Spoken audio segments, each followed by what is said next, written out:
नमस्कार दोस्तों, स्वागत है आप सभी का हमारे यूट्यूब चैनल में, जिसमें कि आज हम बात करने वाले हैं पौधों की कटिंग।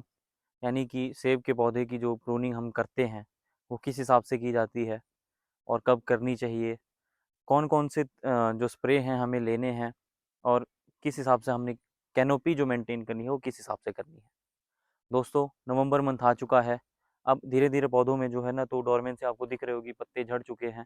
मैक्सिमम पत्ते जो है तो झड़ चुके हैं। अभी ये थोड़े बहुत रहे हैं, ये भी जो है तो जैसे ठंड बढ़ेगी, तो ये भी जो है तो झड़ जाएँगे। अब इसके बाद हम बात करेंगे कि सबसे पहली जो हमारा जो रहता है, आपकी जो प्रूनिंग जो सीज़र रहेगी, यानी कि जो आपकी कैंची रहने वाली है, पहली जो हमारी प्रायोरिटी हमारी रहेगी कि हमने कटिंग करने से पहले अपनी जो कैंची है, उसको प्रॉपर जो है सैनिटाइज़ करेंगे। क्योंकि देखिए, आपने हर साल जो है तो इसको यूज़ करना है। आपके इस पेड़ के ऊपर अगर मान लो कोई स्कैब है या कोई फंगस है, तो कहीं वो दूसरे के ऊपर ना फैल जाए। तो आपने जो है इसको अच्छे से जो है तो साफ़ करना है।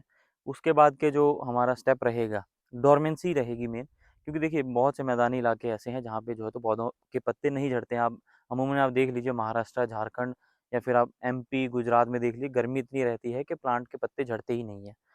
तो सबसे पहला जो हमारा स्टेप रहेगा, आप अक्टूबर मंथ में पौधों का जो पानी बंद कर दीजिए। यानी कि 15 अक्टूबर के बाद जो है ना, तो आप धीरे-धीरे जो पानी बंद करना शुरू कर दीजिए, यानी कम कर दीजिए, ताकि सैप का फ्लो रुके और पत्ते जो हैं तो ड्रॉप होना धीरे-धीरे शुरू हो जाए। अगला स्टेप क्या रहेगा, अगर मान लीजिए आपके पत्ते फिर भी नहीं झड़ रहे हैं, तो दूसरी जो हमारी प्रायोरिटी पे उसका हम देखना है कि हम इथ्रेल का स्प्रे जो है तो इसके ऊपर ले सकते हैं। तो इथ्रेल का जो हमारा स्प्रे रहेगा, अमूमन जो इथ्रेल का स्प्रे जो है तो अनार के ऊपर भी किया जाता है। वैसे तो इसे प्लांट ग्रोथ सप्लीमेंट भी कहा जाता है, क्योंकि उसमें जो है तो नाइट्रोजन काफ़ी ज़्यादा मात्रा में रहती है। लेकिन अगर आप इसकी क्वांटिटी को ना 4 से 5 एमएल पर लीटर के हिसाब से डालेंगे, तो कहीं न कहीं जो है तो वो उसकी जो ग्रोथ है, उसको स्टॉप करता है। यानी कि पत्ते जो है तो नीचे गिराने में हेल्पफुल होता है वो। और दूसरी, इसके बाद हम लोग क्या कर सकते हैं कि यूरिया, यूरिया भी हम यूज़ कर सकते हैं, लेकिन लोअर एरिया में असल में होता क्या है ना, कि अगर आप यूरिया यूज़ करते हैं, वैसे कहीं काफ़ी जगहों पे फार्मर यूरिया भी यूज़ करते हैं, लेकिन यूरिया जो है ना, तो एक गर्म जो है तो रहता है, तो उससे जो है प्लांट में सनबर्न लगने के चांसेस बढ़ सकते हैं। लेकिन आप हो सके तो आप फर्स्ट प्रायोरिटी जो है, पहले पानी बंद करिए, दूसरी स्टेप जो है तो आप इथ्रेल का ही लीजिए। इसके बाद पत्ते झड़ गए, आप अगर कोई छोटे किसान हैं, छोटे इन द सेंस कि आपके पास पौधे कम लगे हैं, तो आप जो है तो उसको निकाल भी सकते हैं। ये देखिए, आपको कुछ नहीं करने का है, सिंपल से ऐसे हाथ से भी इसको तोड़ के आप जो है तो निकाल सकते हैं। ये देखिए। लेकिन सबसे बड़ी जो बात रहेगी कि आपको एक चीज़ का ध्यान रखना है कि पत्ते ज़रूर झाड़ने हैं, तभी हमारा जो है तो प्रूनिंग का स्टेप अगला चलता है, अदरवाइज़ हम प्रूनिंग नहीं कर सकते हैं। देखिए, हम इस हिसाब से जो है तो पत्ते निकाल देंगे। अभी यहाँ पे जो है ना, तो प्रूनिंग मतलब सॉरी, अपना डोरमेंसी जो है तो आना शुरू हो जाएगी। अब हमारा अगला स्टेप आता है कि इस पौधे की कटिंग कैसे करनी है। देखिए, ये जो पौधा है, कम से कम ये भी 3 साल का पौधा है, आप देख सकते हैं। लेकिन 3 साल का अगर यही पौधा कहीं लोअर एरिया में होता है, यानी कि जैसे महाराष्ट्र में है या कहीं पे भी आप लेके चले, तो वहाँ पे ये 3 साल का नहीं, ये 2 साल का प्लांट रहेगा। कहीं-कहीं पे तो देखा गया था 2 साल का पौधा जो है तो बहुत बड़ा निकल जाता है, जितना कि यहाँ पे एक 4 साल का प्लांट होता है, वो वहाँ पे 2 साल का निकल आता है। अब देखिए, इसमें कैनोपी कैसे मेंटेन करेंगे? सबसे पहली चीज़ जो है तो आपने क्या देखनी है कि जो टहनियाँ एक दूसरे में फँसी हुई हैं, यानी कि ये देखिए, अंदर एक टहनी है, ये सीधी अंदर की तरफ जा रही है, फ्यूचर में जो तो इस टहनी के साथ जो है तो ये फँसेगी जा कर के। तो इससे क्या होगा कि एक ना झुंड बन जाएगा। जैसे ये झुंड बनेगा ना, तो इसमें झुंड से क्या होगा कि हमारे प्लांट के अंदर जो है तो सनलाइट की दिक्कत आ सकती है। तो सनलाइट के लिए जो होता है, तो हम क्या करेंगे, सबसे हम जो कटिंग करते हैं, तो सबसे पहला जो इसका वो महत्व रहता है, तो सनलाइट ही रहता है। तो पहले हम अनवांटेड ब्रांचेस जो हैं, तो उनको कट करेंगे। मेन फोकस हमारा सनलाइट के ऊपर रहेगा। अगर हमारी सनलाइट प्रॉपर प्लांट के अंदर रहती है, तो उससे फंगस, स्कैब आदि की दिक्कत नहीं रहती और हमारा जो फ्रूट है वो भी प्रॉपर ग्रो करता है। तो देखिए, पहला स्टेप क्या होता है, कभी भी हमने किसी भी ब्रांच को जड़ से ख़त्म करना है, तो हम उसका जो है तो बिल्कुल पॉइंट से उसको जो है तो कट करेंगे। आप देख सकते हैं, बिल्कुल पॉइंट से कट करेंगे। ये देखिए, अब प्रॉपर कैनोपी मेंटेन करने के लिए जो है ना, तो हम लोगों को ये सब चीज़ें जो है तो कट करनी पड़ेंगी। अभी आप देखिएगा, हम इस प्लांट को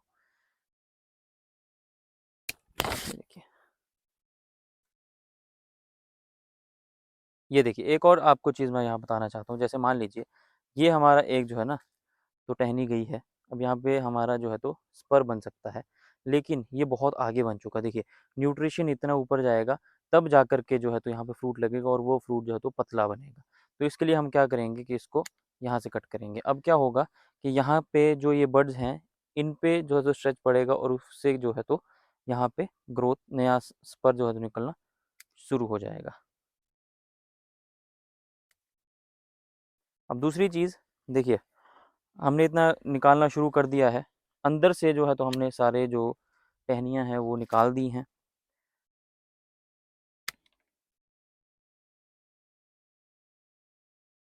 अब एक और चीज़ मैं आपको दिखाना चाहता हूँ, देखो पिछले साल जो है तो हमने यहाँ से कट मारा था।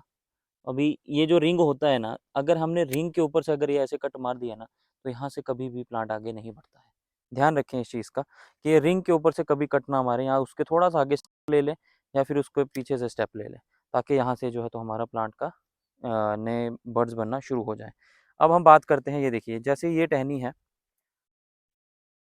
ये बाहर जा रही है। ये देखिए, ये यहाँ से टहनी निकली और यह टहनी जो है तो अब अंदर की तरफ जो है तो ये अब हमारा जो मेन लीडर है उसके साथ जो है तो ये कंपटीशन में आ रही है। तो इसके लिए हम क्या करेंगे, ये देखिए ये एक बड है, ये एक बड है, तो हम इसको जो है ना तिरछा कट करेंगे।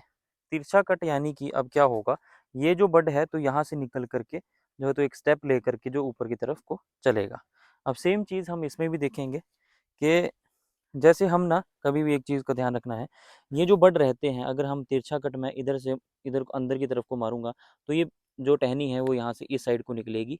और अगर यही टहनी जो है तो जैसे ये बड चल रहा है, अब यहाँ से मैं कटिंग करूँ, ये देखिए, तो अब जो है ये टहनी यहाँ से निकलना शुरू होगी, तो ये बाहर की तरफ को आएगी।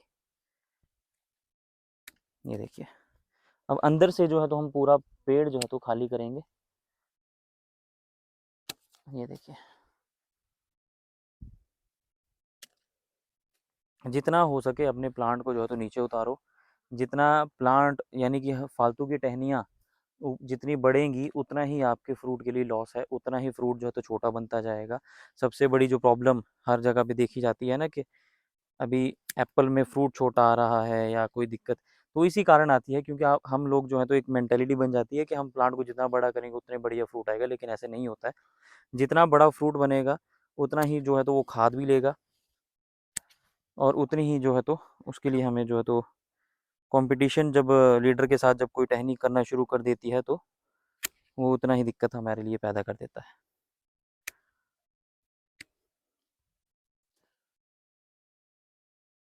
ये देखिए, इसको जो है तो मैं निकाल ही दूंगा।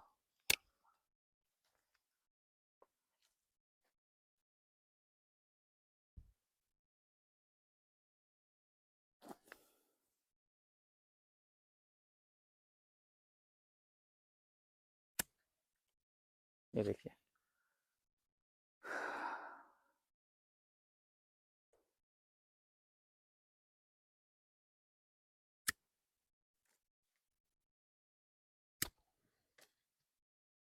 अब मेन चीज़ हम फोकस करेंगे कि हमारा लीडर कौन बनने का है।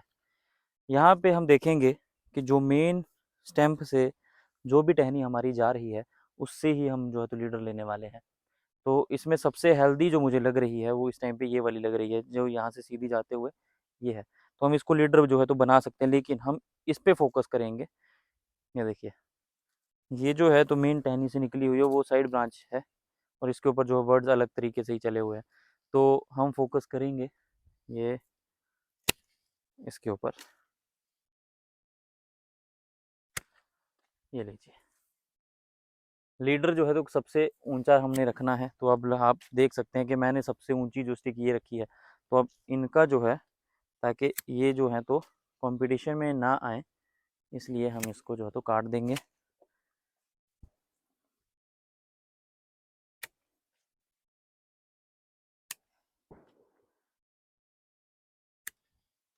ये देखिए,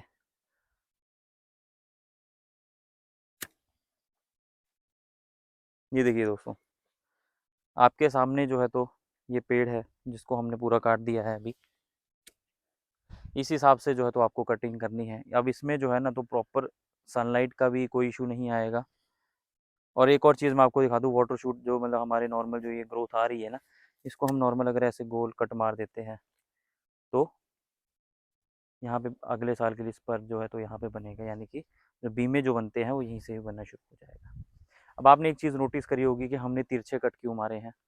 दोस्तों तिरछा कट जो है तो ग्रोथ के लिए मारा जाता है, यानी कि हमने यहाँ से अब आगे को ग्रोथ लेनी है तो इसके लिए जो है तो तिरछा कट मारा जाता है। अगर हम इसी को यहाँ से राउंड कट मारेंगे तो इसको जो है तो, जैसे मान लीजिए हमने इसको जो है तो नॉर्मल कट ऐसे गोल मार दिया, तो इसके लिए जो है तो ये इसलिए मारा जाता है ताकि प्लांट जो आगे ग्रो ही ना करे। तो मेनली आपको जो फोकस करना है कि आप तिरछा कट ही मारें।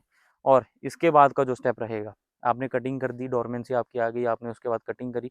कटिंग हमेशा तभी करें जब जो है तो पत्ते पूरे निकल जाएं।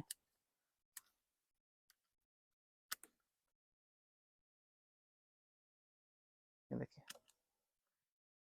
दोस्तों, हमने कटिंग कर ली है ना, डोरमेंसी हमारे प्लांट्स में आ चुकी है, कटिंग कर ली। अब इसके बाद का जो स्टेप रहेगा, जितने भी यहाँ पे हमने कट्स मारे हैं उनके ऊपर हमने बोर्डो पेस्ट, जो आप नॉर्मल शॉप से ले सकते हो, तो उसका जो है तो हमने पेस्टिंग यहाँ पे हर जगह पे करनी है। और उसके बाद जो है तो हमने 15 दिन बाद जो है तो इसकी जो इरिगेशन स्टार्ट कर देनी है। गोबर खाद जो है तो हम हर इसके तौलिए में गोलाई में डालेंगे। और उसके बाद एक चीज़ का प्लीज़ आप ध्यान रखें कि जब भी फ्लावरिंग के ऊपर प्लांट होता है, ग्रो करना शुरू कर देता है, तब पानी का बहाव ज़्यादा रखें। तभी जो है तो न्यूट्रिशन हर एक बड में पहुँचता है। तभी जो है तो हमारे जो फ्लावर है वो प्रॉपर ग्रो करेंगे, अदरवाइज़ जो है तो फ्लावर जो है तो फॉल हो जाता है। तो इसी चीज़ को लेकर के आप जो है तो आगे बढ़ें। जिस चीज़ हमने काफ़ी चीज़ें इस वीडियो में डिस्कस करी हैं, आप देखें उसको, आप फिर से एनालाइज़ करें एक बार पूरी, अपने माइंड में ना एक स्ट्रक्चर बना लें कि हमने प्लांट को किस हिसाब से बनाना है।